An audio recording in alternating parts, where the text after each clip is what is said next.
Assalomualaikum қазақ елі.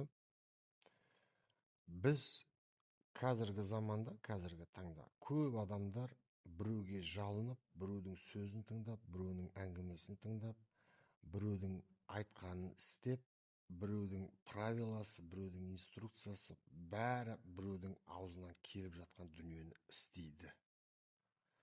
Сөйтіп мен өзім оянам, мен сөйтіп өзімді алға жетелеймін дейді.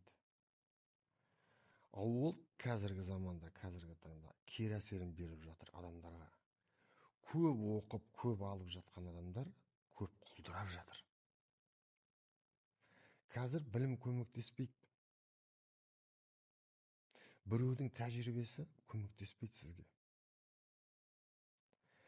Адамның ішкі жан дүниесінде тұрады бәрі. Сол ашылған кезде, ол қашан ашылады? Ол адамның түйсігі тазаланған кезде ашылады. Адамның түйсігін 95% өміріңізде болып жатқан дүниенің барлығы сіздің түйсігіңізде жатқан дүние. Менде неге ақша жоқ? Менде неге отношения жоқ? Менде неге денсаулық жоқ? Оның барлығы түйсікте жатқан проблема. Біз түйсік дейміз, бейсана дейміз, түп сана дейміз.